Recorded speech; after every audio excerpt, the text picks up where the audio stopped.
Binatikos ng isang women's group ang paraan ng pagtatanong ng ilang kongresista kay Ronnie Dayan sa pagdinig ng Kamara nitong Huwebes. Pero nanindigan ng mga kongresista na makakatulong ang ginawa nila para maialad ang koneksyon ni Dayan kay Senator Laila De Lima at ang kaugnayan nila sa illegal na droga. Nakatutok si Jamsi Sante.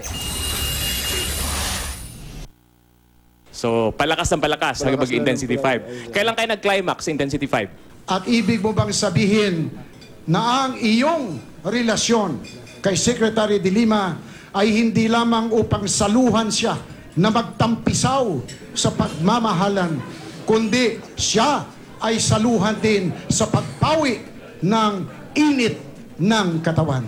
Umani ng batikos ang mga tanong na ito ng ilang kongresista sa dating driver bodyguard ni Senador Laila De Lima na si Ronnie Dayan. Nahalungkat raw kasi masyado sa pagdinig noong Huwebes ng Justice Committee ang naging relasyon ni Dayan at De Lima. Kaya maging si Gabriela Party List Representative Arlene Brosas sinabing sexist at hindi mahalaga ang marami sa mga tanong, lalo na kung ang layunin daw ay maghanap ng mga paraan para labanan ng droga, linisin ang New Bilibid Prison at ayusin ang sistema ng hustisya. Kaya ipapahayag bukas ng Gabriela sa plenaryo ang hindi nila pagsang-ayon sa mga tanong ng ilan nilang kasamahan. Pero nanindigan ng ilang kongresista sa kanilang mga tanong. Sabi ni Representative Salvador Belaro Jr., hindi niya intensyong mambastos. The very purpose of summoning Dayan is to probe the limits of that intimacy and how that intimacy was used in the drug trade.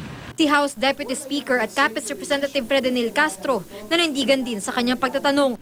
Wala kong agam-agam na itanong ang katanungang iyon sapagkat iyon ay napaka-importante sa direksyon na aking tinatahak at direksyon ng aking pagtatanong para maabot ko ang isang konklusyon na kung itong si Dayan ay isang credible o maaring paniwalaan na testigo o hindi. Sa huli, hindi raw sila naniniwalang inilahad ni Dayan ang lahat ng kanyang nalalaman.